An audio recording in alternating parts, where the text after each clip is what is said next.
오늘 하나님께서 우리에게 주신 말씀의 제목은 함부로 하는 말 대 지혜로 하는 말이라는 제목으로 함께 말씀을 나누겠습니다. 본문 말씀 잠언 12장 18절 말씀 한 구절 같이 읽겠습니다. 시작. 칼로 찌름같이 함부로 말하는 자가 있거니와 지혜로운 자의 말은 양약과 같으니라. 아멘. 사랑하는 성도 여러분, 주님의 이름으로 대림절 네 번째 예배에 주일 예배에 나오신 여러분을 축복합니다. 오늘도 예배의 자리를 지키시는 삶 가운데 하나님의 은혜와 평강이 여러분의 삶과 인생 가운데 가득하시기를 주님의 이름으로 축복합니다. 오늘 우리는 잠언 12장 18절 한 구절의 말씀을 중심으로 하나님의 말씀을 함께 나누어 보려고 합니다. 오늘 말씀은 굉장히 단순하게 보입니다. 그러나 동시에 매우 무겁고 또 어떤 면에서는 큰 부담이 될 수 있는 말씀이지만 동시에 매우 실제적인 말씀으로 내용이 되어져 있습니다. 왜냐하면 오늘 말씀은 우리 신앙생활 전반에 적용되는 말씀이기도 하고 가정과 관계를 넘어서서 인생의 방향까지 좌우하는 말씀이 될 수 있고 무엇보다 우리가 매일같이 사용하는 말에 관한 말씀이기 때문입니다. 사실이 확인되지 않은 만들어진 유머 가운데 이런 이야기가 있습니다. 미국의 콜라 회사의 사장이 바티칸을 방문해서 교황을 만났다고 합니다. 코카콜라의 회장이 교황에게 아주 파격적인 제안을 합니다. 교황님, 제가 요구하는 딱 한마디 말만 해주시면 지금 바로 이 자리에서 100만 달러를 교황청에 기부하겠습니다. 100만 달러를 우리 지금의 환율로 계산하면 약 13억에서 14억 정도에 해당하는 돈입니다. 그 정도의 돈이라면 웬만한 사람이라면 충분히 마음이 흔들릴 수 있는 금액입니다. 그런데 교황은 아무 말 없이 고개를 저으며 그 제안을 거절합니다. 그러자 회장은 다시 말합니다. 교황님, 그러면 1000만 달러를 드리겠습니다. 이 딱 한마디만 해 주십시오. 그러나 교황은 여전히 미소를 띤 얼굴로 고개를 저으며 이렇게 말합니다. 아무리 돈을 많이 주어도 그 말만은 할 수 없습니다. 결국 회장은 돌아가고 그 옆에 있었던 주교가 너무 궁금해서 물었습니다. 교황님, 도대체 무슨 말을 해달라고 했기에 1000만 달러나 준다고 했는데도 그 제안을 거절하셨습니까? 그때 교황이 이렇게 대답합니다. 미사 중에 기도를 마칠 때 아멘 대신 콜라라고 한마디만 해주면 된다는 제안이었습니다. 여러분 지금 웃으시는 것처럼 전혀 근거 없는 이야기입니다. 만들어진 유머이고 전혀 사실이 없는 이야기이긴 한데 사실 이 안에는 굉장히 중요한 진리를 담고 있습니다. 콜라 회사 사장은 왜 그런 요구를 교황에게 했을까요? 그는 말의 힘을 알았던 사람이라는 겁니다. 그 말 한마디가 가진 상징성과 영향력 그리고 그 파급력이 어느 정도인지 알고 있었기 때문에 만약에 교황이 콜라라는 단어를 입에 올려주기만 한다면 코카콜라라는 그 단어를 입에 올려주기만 한다면 그로 인한 광고 효과가 엄청날 것이라는 것을 알았기에 그 엄청난 돈을 걸고 교황에게 제안했다라고 하는 이야기입니다. 여러분은 이 세상에서 가장 힘이 센 것이 뭐라고 생각하십니까? 돈입니까? 권력입니까? 아니면 전쟁의 승패를 좌우하는 강력한 무기입니까? 아마 이 모든 것들이 다 강력한 것들이라고 말할 수 있지만 그 어느 것도 가장 힘이 세다라고 말할 수는 없습니다. 성경이 분명하게 말하는 가장 힘이 센 것은 바로 인간의 혀이며 인간의 죽고 사는 것이 이 혀의 권세에 있다라고 성경은 이야기합니다. 그렇다면 이 세상에서 가장 힘이 세고 가장 강한 영향력을 가진 것은 당연히 인간의 혀와 그 입에서 나오는 말이 될 것입니다. 따라서 인간의 말만큼 강력한 것은 없습니다. 말은 단순한 의사소통의 도구로 끝나는 것이 아니라 우리가 하는 이 말 안에는 생명과 죽음이 함께 담겨 있다는 겁니다. 예를 들어서 아주 건강한 한 인격체가 있다고 칩시다. 굉장히 그 사람은 자존감이 높고 또 자기 자신에 대한 자신감도 있고 자신의 인생에 대한 아주 분명한 목표와 꿈도 있습니다. 그런데 그 사람을 향해서 매일 독이 있는 말들을 던지면서 무시하는 말을 하고 그의 존재와 그의 가치를 깔아뭉개는 말을 던지면 그 인생이 무너지는 데에는 오랜 시간이 걸리지 않습니다. 단지 말일 뿐인데 그 말에 담겨진 그 힘과 그 독의 힘이 그 인생을 완전히 쓸데없는 인생으로 만들어버린다는 겁니다. 반대로 정말 보잘것없는 인생에 앉아있다고 칩시다. 인생의 목표도 없고 꿈도 없습니다. 자존감도 떨어져 있고 늘 자존심 때문에 무너지는 인생을 삽니다. 그런 사람에게 격려하고 위로하고 힘을 주고 또 그의 인생의 존재와 가치를 알아갈 수 있는 말들을 계속해서 던져주고 바라보고 그렇게 해나갈 때 그 인생은 어떻게 바뀔까요? 이전에 그의 모습과는 전혀 다른 인생으로 바뀔 수 있다는 겁니다. 이것이 말하는 것은 오늘 우리가 가진 이 말 한마디가 내가 사용하는 이 단어가 그만큼 강력하고 엄청난 힘을 가지고 있다는 것을 보여주고 있는 겁니다. 따라서 우리는 누군가의 말 한마디 때문에 살기도 하고 다른 사람의 그 한마디 말 때문에 죽을 것 같은 시간을 통과하기도 합니다. 또는 누군가의 말 한마디로 하루하루를 살아내는 힘을 얻는가기도 한다면 그 어떤 다른 사람의 말 한마디 때문에 평생 잊혀지지 않는 상처를 안고 살아간다는 겁니다. 혹시 여러분의 인생은 어떻습니까? 누군가의 그 한마디 말로 인해서 힘을 얻었고 뭔가 회복을 했고 뭔가 생기가 있는 삶을 살아본 경험이 있으십니까? 아니면 어린 시절부터 지금까지 살아오면서 들었던 그 어떤 부정적인 그 말 한마디가 늘 내 발목을 붙잡고 내 인생을 붙잡고 그렇게 살아가는 인생이 혹시 나에게는 없느냐라고 하는 겁니다.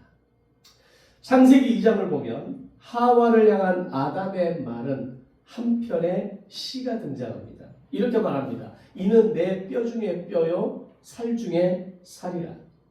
이 아담의 말을 통해서 알 수 있는 것은 말은 관계를 하나가 되게 하고 그것을 친밀하게 만드는 힘이 있다는 것을 보여줍니다. 그것은 아담과 하와의 관계가 얼마나 친밀했는가를 보여주는 대표적인 하나의 문장이라고 할 수 있습니다. 그런데 창세기 3장으로 와서 죄가 그들에게 들어온 이후에 아담의 말은 완전히 달라집니다. 하나님께서 아담에게 야, 내가 너에게 먹지 말라 한 나무의 열매를 네가 먹었느냐? 라고 물으셨을 때 아담이 어떤 대답을 했는지 기억나십니까? 당신이 내게 주신 그 여자가 저에게 주어서 먹었습니다. 라고 말합니다. 여기서 우리는 타락한 언어의 특징을 보게 됩니다. 타락한 언어란 핑계와 남탓과 원망과 누군가에 대한 저주의 말을 담겨 있는 것이 바로 타락한 인간이 사용하는 언어라는 겁니다. 하나님의 물음에 대해서 아담의 입에서 나오는 말 가운데 잘못했습니다. 죄송합니다. 이 모든 것이 저의 책임입니다. 하와에게는 책임을 물어주지 말아주십시오라는 말은 단 한마디도 없습니다. 오히려 이 모든 상황이 결말이 있게 된 중요한 원인의 책임은 하와에게 있고 그 하와는 하나님이 주셨으니 나는 아무런 잘못이 없고 어쩌면 하나님께 책임 있는 것 아닙니까? 주려면 제대로 된 여자를 주셨어야죠. 저에게 뭔가를 이 책임을 물으시기 전에 하나님이 저에게 붙여주신 이 여자가 어떤 여자인지 아셔야 하지 않습니까? 이런 말들이 그 뉘앙스에 깔려 있는 겁니다. 근데 더 놀라운 사실은 지금 아담이 이 말을 하고 있을 때 하와가 바로 옆에 있었다는 겁니다. 아담의 곁에서 이 모든 말을 듣고 있는 하와의 마음은 어땠을까요? 아, 이런 사람을 믿고 내가 앞으로 어떻게 살아야 하나 라는 생각이 가장 먼저 올라오지 않았을까요? 아마 결혼하신 분들은 한 번쯤 그런 생각하지 않았나요? 내가 이런 사람을 믿고 이런 사람과 함께 내가 어떻게 남은 인생을 살아가나 라는 생각 해보지 않으셨나요? 저만 해봤군요. 아무도 그런 생각을 안 하고 사셨군요. 축하합니다. 아마 그 순간 하와의 마음 가운데 있는 아담에 대한 신뢰는 완전히 무너졌을 겁니다. 아담의 그 한마디가 내뱉어지는 순간 두 사람의 관계는 와르르 무너지기 시작했을 겁니다. 그래서 오늘 본문은 이렇게 말씀합니다. 칼로 찌름같이 함부로 말하는 자가 있거니와. 여기서 함부로 말한다는 것은 상대의 마음, 상황, 감정을 전혀 고려하지 않고 내 감정, 내 기분, 내 기준대로 내뱉는 말을 의미합니다. 근데 그 말을 뭐라고 표현하냐? 칼로 찌름같이 함부로 말하는 자라고 이야기합니다. 근데 재밌는 사실이 있습니다. 막말을 하는 사람, 이런 말을 하는 사람일수록 자신에 대해서 뭐라고 생각하냐면 나는 굉장히 솔직한 사람이야. 난 뒤끝이 없는 괜찮은 사람이야. 내가 이렇게 할 말은 하지만 뒤에 가서는 정말 내가 할 도리는 다 하는 사람이야 라는 말을 하고 있다는 겁니다. 그러면서 난 솔직해서 그래. 난 원래 뒤끝이 없어. 나는 원래 없는 말은 안 해. 라는 말을 한다는 거죠. 근데 그 말 속에는 공통된 독이 들어 있습니다. 어떤 독이냐면 나는 아무런 잘못이 없어. 문제는 너야. 네가 원인 제공자야. 네가 그렇게 말했으니까, 네가 그렇게 행동했으니까 이 모든 일의 결말은 네 책임이야 라고 하는 독이 그 안에 담겨 있다는 겁니다. 그러다가 내 말에 상대가 상처를 입으면 이렇게 말합니다. 재미로 한 말인데 뭘 그렇게 상처를 받아? 네 앞에서는 무서워서 무슨 말을 못하겠다 라는 말들을 하게 됩니다. 혹시 이런 말들을 주변에서 들어본 기억이 있지 않습니까? 말을 함부로 하는 사람들은 이 결말의 마무리도 쉽게 덮어버린다는 겁니다. 이런 말들은 상처받는 사람의 마음을 다시 찌르는 말이 되는 거죠. 이런 말이 반복되면 결국 어떻게 됩니까? 관계는 끊어지게 되고 그 사람의 말을 더 이상 들으려고 하지 않고 그 사람과의 관계를 더 이상 유지하려고 하지 않는다는 겁니다. 하나님께서 말이라는 이 도구를 우리에게 주신 중요한 이유는 관계를 하나 되게 하고 친밀하게 하게 하신 하나님의 선물이라는 것을 알아야 됩니다. 우리가 하는 말이 모두가 말인 것이 아니라 오늘 나의 말을 통해서 관계를 깊어지게 하고 서로에 대한 신뢰를 쌓아가게 하고 서로가 힘들고 어려울 때 다시 일어날 수 있는 힘을 주도록 하기 위해서 하나님은 우리에게 말을 주셨다는 겁니다. 그런데 인간의 죄로 인해서 이 말은 축복의 역할도 하지만 동시에 저주의 역할도 하는 양면성을 가지게 되었다는 겁니다. 그걸 보여주는 것이 아담과 하와의 사건입니다. 아담이 내 뼈 중에 뼈요 살 중에 살이라고 말했던 그 축복의 말이 한순간에 하나님이 내게 주신 저 여자가 내게 줘서 먹었습니다라는 말로 바뀌어버렸다는 겁니다. 그래서 야고보서 3장에서는 인간의 혀를 배의 키에 비유합니다. 작은 키가 큰 배의 방향을 좌우하듯 말은 인생의 방향을 결정한다는 겁니다. 한번 좀 배를 본 기억이 있을 겁니다. 그냥 배에 올라타고 내리는 것만이 아니라 그 배의 후미에 있는 그 배의 키가 배의 사이즈에 비해서 얼마나 비할 데 없이 작은 것이라는 걸 우리는 충분히 압니다. 그 배의 키가 그렇게 작은 것임에도 불구하고 이 배가 몇천 톤, 몇만 톤 하는 배가 나아가는 방향을 결정하게 하는 것은 그 키에 달려있다는 겁니다. 그래서 하나님은 민수기 14장 28절에서 이렇게 말씀합니다. 너희 말이 내 귀에 들린 대로 내가 너희에게 행하리라. 아멘. 이 말씀이 의미하는 것은 사실 굉장히 무서운 말씀입니다. 하나님은 우리의 말을 재료로 삼아서 나의 인생을 빚으시겠다라는 겁니다. 내가 어떤 말을 하고 내가 어떤 인생을 살아가고 내가 어떤 말들을 사람들에게 쏟아내느냐에 따라서 오늘 그 말을 통해서 네 인생을 빚어내시겠다라는 겁니다. 노래하는 가수들에게 그런 말이 있습니다. 자기가 노래하는 대로 살아간다는 말을 합니다. 그래서 아주 비관적인 노래를 부르고 굉장히 염세적인 노래를 불렀던 사람들의 대부분은 자살을 하는 경우가 많았습니다. 왜냐하면 그들의 노래 가운데 인생에 희망이 없습니다.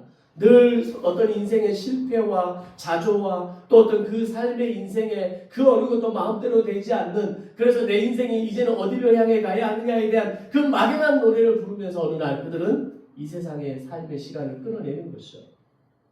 오늘 우리가 무심코 던지는 원망의 말, 반복해서 내뱉는 체념과 포기의 말, 누군가를 향해 내리는 그 정이 내리는 말, 내가 습관처럼 사용하는 이 부정적인 말들이 오늘 나의 인생을 빚어가시는 도구가 된다는 겁니다. 그렇게 생각하면 우리가 지금 사용하는 습관적인 언어들이 얼마나 무서운 언어인가를 알아야 한다는 겁니다. 내 자녀를 향해서, 내 배우자를 향해서, 나의 주변 사람들을 향해서 하는 이 말들이 결국 그들을 무너지게 만들기도 하고, 심지어는 죽일 수도 있고, 결국은 나를 다시 향해 날아오는 날카로운 화살이 될 수 있다는 말입니다. 우리가 부정적인 말을 하면, 내가 어떤 독 있는 말을 하면 그 말을 분명히 저 사람에게 던지는 말인데 사실은 그 말을 가장 정확하게 듣는 사람은 나라는 거 아십니까? 내가 그 독한 화살의 말의 주인공이 되는 겁니다. 분명히 저 사람을 향해 말했지만 나의 뇌는 그 말이 나의 인간의 나의 몸속에서 체화되어져 가고 내 생각 속에서 마치 그것이 나를 향한 말인 것처럼 착각한다는 겁니다. 그게 뇌가 가진 오류입니다. 따라서 오늘 말씀은 반드시 우리의 자녀들에게 가르쳐야 합니다. 네 말이 네 인생이 된다는 걸 기억해야 한다는 걸 말해줘야 합니다. 하나님은 네가 하는 말대로 너를 만들어 가시고 너에게 때로는 기회를 주시는 분이라는 것을, 그 가르침을 전달해 줘야 합니다. 그래서 자신의 말로 부모를 죽이거나 친구와 이웃을 해하거나 결국은 독이 가득한 말이 자신을 죽이는 인생에 살지 않도록 알려주어야 합니다. 제가 저희 딸들이 초등학교를 다닐 때 했던 실험이 하나 있습니다. 밥 실험이라는 건데, 제가 밖에서 집에 들어가면서 반찬 그릇, 새 반찬 그릇 두 개를 똑같이 사가지고 들어갔어요. 그리고 그날 저녁에 밥을 하고 밥솥에서 한 주걱씩 두 반찬 그릇 안에 담았습니다. 뚜껑을 덮었습니다. 그리고 하나는 이쪽에, 하나는 저쪽에다 갖다 놓고 글자를 써붙였어요. 하나의 밥이 담겨있는 반찬 그릇 안에는 사랑해, 축복해. 그리고 다른 밥이 담겨있는 반찬 그릇에는 싫어, 미워, 죽어 라는 단어를 써붙였어요. 그리고 일주일 동안 매일 아침 저녁으로 그 앞에 가서 사랑해, 축복해, 싫어, 미워, 죽어, 꺼져 라는 말을 마음을 담아서 하는 시간을 가졌어요. 그리고 나서 일주일 만에 그 반찬 그릇의 뚜껑을 열었습니다. 어떻게 됐을까요? 사랑해, 고마워, 감사해 라고 말했던, 붙어 있었던 그 밥의 그릇에는 곰팡이가 피긴 폈는데 하얀 곰팡이가 약간 피는 정도로 끝났어요. 그리고 싫어, 미워, 죽어라고 말했던 그 그릇 안에 담겨 있었던 밥에는 까만 곰팡이가 피어 있는 걸 발견합니다. 그래서 그것을 두 개를 저희 딸들한테 보여줬어요. 봐봐, 너희들의 말에는 이렇게 힘이 있는 거야. 너희가 사랑해, 축복해라고 말했던 밥에는 이렇게 곰팡이가 펴긴 했지만 하얀 곰팡이가 조금 피는 것으로 끝났지만, 싫어, 미워, 죽어 라고 했던 이 밥에는 시커먼 곰팡이가 펴져 있는 거야. 너가 언니에게, 언니가 동생에게 어떤 말을 하냐에 따라서 그 말이 그대로 그 동생에게, 언니에게 심어진다는 걸 알아야 돼. 네가 하는 말이 독이 되는 거고, 네가 하는 축복의 말이 상대에게 은혜가 되고 힘이 되고 위로가 된다는 걸 알아야 돼. 그렇게 메시지를 줬던 기억이 있어요. 그게 진짜 되냐고요? 한번 해보세요. 굉장한 메시지가 있습니다. 물은 답을 알고 있다라고 하는 일본의 이 위대한 연구자가 했던 실험이기도 합니다. 똑같은 물에 하나에는 미워, 하나에는 좋아, 하나에는 천사, 하나에는 악마, 하나에는 긍정의 단어, 하나에는 부정적인 단어를 붙여놓고 날마다 아침 저녁으로 이야기를 하고 한 주 후에 봤더니 물의 결정체가 그대로 살아있는, 육각수가 살아있는 물이 있는가 하면 이 육각수가 완전히 무너져서 무뎌지고 시커멓게 변한, 그렇게 현미경으로 보여지는 것들이 만들어지더라는 겁니다. 하물며 밥에다가 하는 실험도 그런 정도의 결과가 나오는데, 우리가 인간에게, 사람에게, 내가 사랑하는 사람에게, 내가 내 주변에 가까이 있는 사람들에게 그들에게 어떤 말을 하냐에 따라서 결과는 뻔하지 않겠습니까?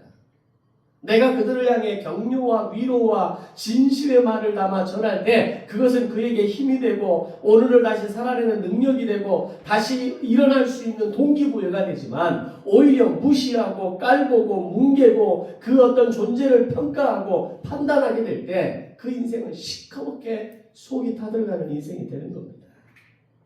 생명이 있고 오감을 가지고 있고 영적인 존재인 인간에게는 얼마나 크고 강한 영향력을 끼칠 수 있겠느냐는 겁니다.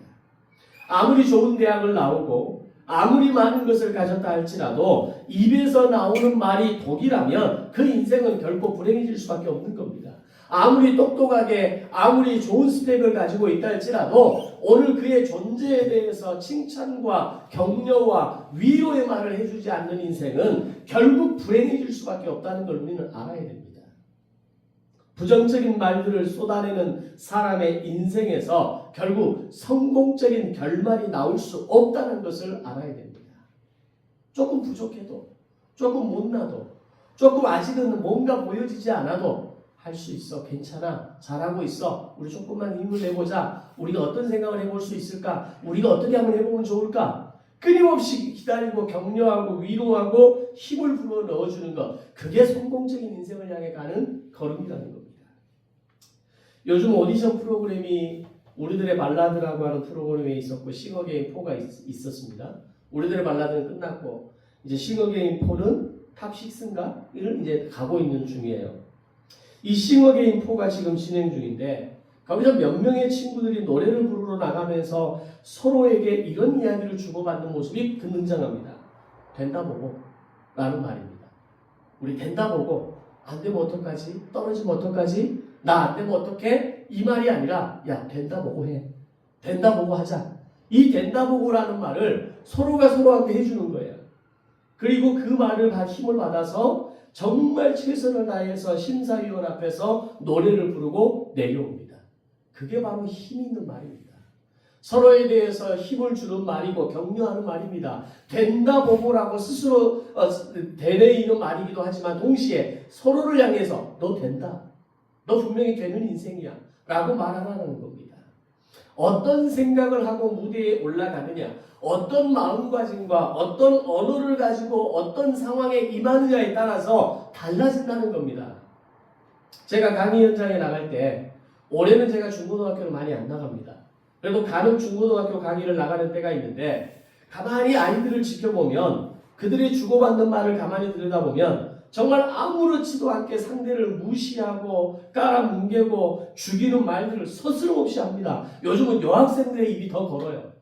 여학생들의 말이 훨씬 더 거칩니다. 남학생들이 오히려 기죽어 있어요. 특히 중학교로 가면 남학생은 깨갱합니다. 여학생 하면서 말을 함부로 못해요. 그들이 내뱉는 말들은 그 말을 직접적으로 듣는 상대에게는 엄청난 상처와 자존감이 무너지게 하는 말들이 될 수 있을 것이고 결국 그 말을 가장 직접적으로 듣는 사람은 자기 자신이라는 것을 그들은 모르고 있는 겁니다. 내가 쟤한테 욕을 하니까 이 욕을 듣는 애는 쟤라고 착각하는 겁니다. 그 욕을 듣는 사람은 그냥 한 귀로 듣고 한 귀로 흘려버리기 때문에 어쩌면 그 말을 너무나 또렷하게 직접적으로 전하고 있는 내가 받는 데미지가 훨씬 크다는 걸 우리는 알아야 됩니다. 상대를 파괴하고 나를 파괴하는 말을 사용하고 있지는 않는지, 그런 말을 하다가 듣다가 어느새 둔감해져 있지는 않는지 자신의 말과 언어를 냉정하게 돌아보고 점검해야 한다는 겁니다.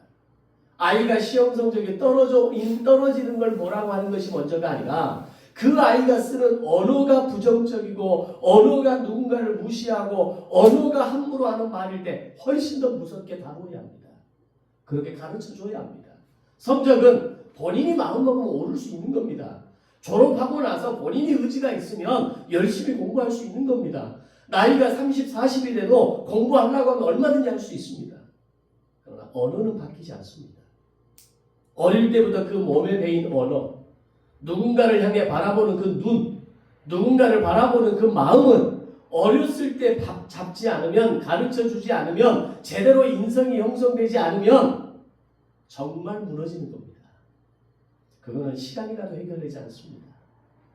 제가 내년에 지금 하려고 하는 강의 영역 중에 하나가 다시 군부대 강의를 지금 시작하려고 합니다.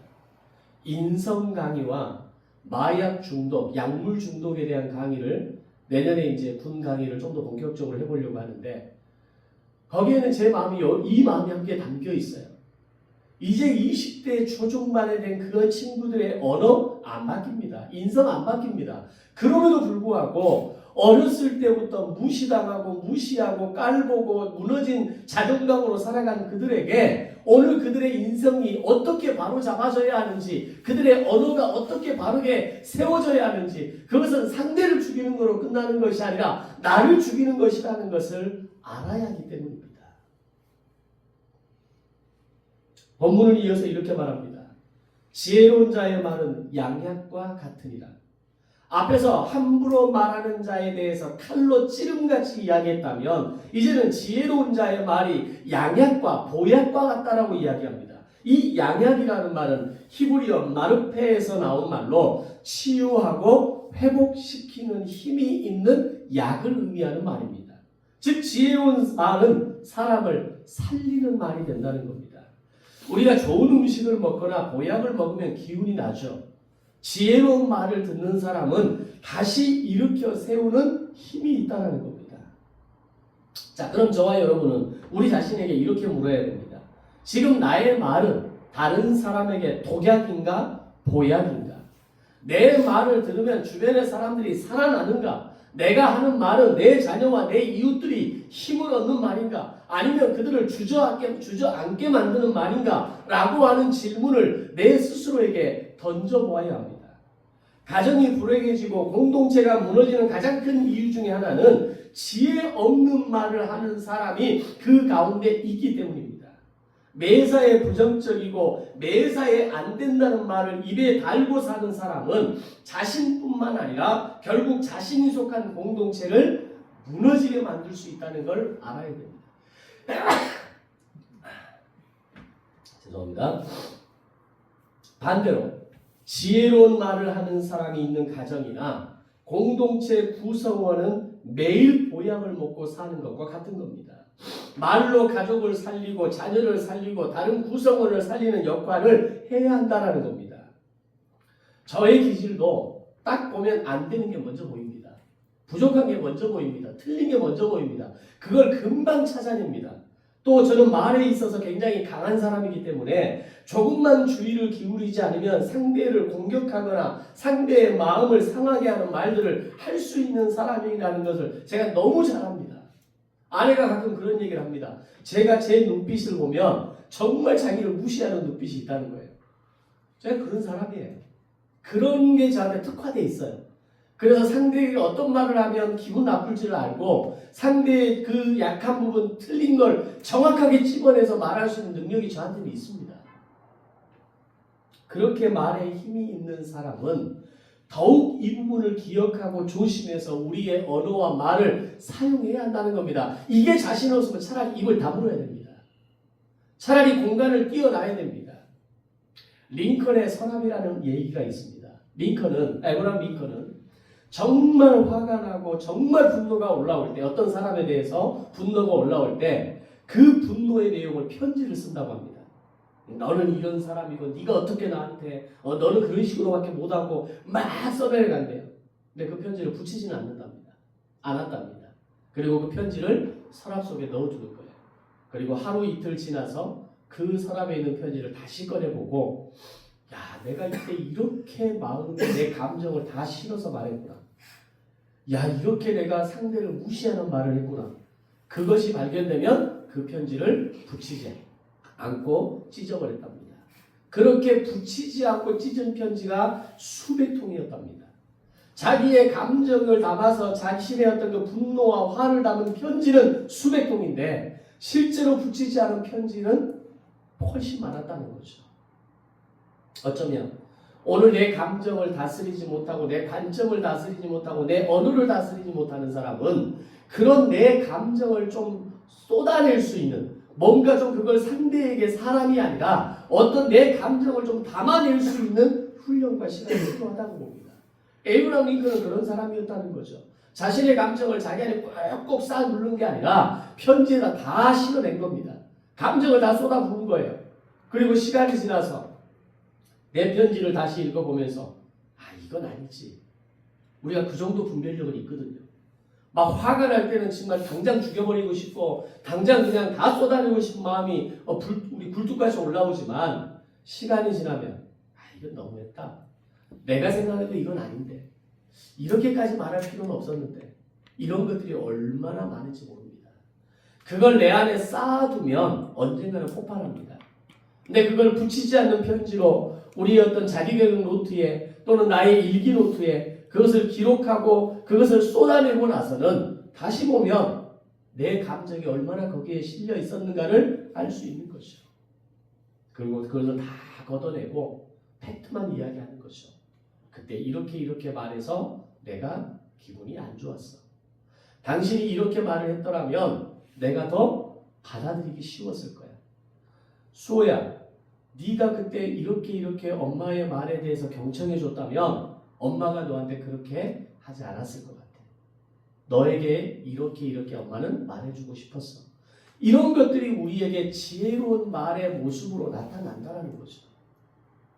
사랑하는 성도 여러분, 예수를 믿는 사람에게 하나님은 영적인 의사 면허증을 주셨다라고 말할 수 있습니다. 우리는 말로 사람을 치유하도록 부름받은 존재입니다.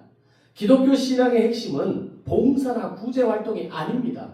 우리가 착각하는 것 중에 하나는 기독교는 봉사해야 되고 기독교는 구제 활동을 해야 되고 기독교의 본질이 마치 구제와 사회 정의를 이루는 것에 모든 초점이 있는 걸로 착각합니다. 그건 부수적인 거죠. 그건 더불어 하면 좋은 겁니다. 교회가 그것들을 책임지고 하면 더 아름다운 겁니다. 그러나 진짜 기독교의 핵심은 하나님이 예수님께서 우리를 말씀으로 살리셨듯이 우리도 말로 사람을 살리고 그들을 격려하고 그들을 세우고 하나님의 나라를 만들어가는 것이 기독교의 본질입니다. 이거 착각하면 안 됩니다. 예수 믿고 복받아 잘 사는 것이 목적이 아니라 예수로 인해 살아나는 우리가 누군가를 살리는 존재로 이 땅에 보내졌다는 사실을 우리는 기억해야 됩니다. 그게 바로 예수 믿고 복받고 잘 사는 비결입니다. 내가 예수를 믿는데도 불구하고 누군가 한 사람을 살리지 못한다면 그건 예수 잘 믿는 게 아닙니다. 내가 예수를 잘 믿는다면, 잘 믿는 사람이라면 나로 인해 살아나는 사람이 있어야 됩니다. 나로 인해 힘을 얻는 사람이 있어야 됩니다. 그게 가족이 됐던 이웃이 됐던 지인이 됐던 친구가 됐던 나로 인해 살아나는 사람이 있다면 나는 예수 잘 믿는 겁니다. 예수 잘 믿는 것이 봉사하고 교회에서 열심히 일하고 헌금 많이 하고 그게 그 신앙생활 잘하는 거 이건 엄청난 착각입니다. 나로 인해 살아나는 사람, 내 말이 누군가에게 보약이 되고 양약이 되는 사람, 내 말로 인해서 내가 힘을 얻었다고 말하고 그때 당신이 나에게 그렇게 말해 주었기에 그때 당신이 내 옆에 있어 주었기에 오늘 내가 여기에 다시 일어설 수 있게 되었노라고 말할 수 있다면 여러분 신앙생활 잘하는 겁니다.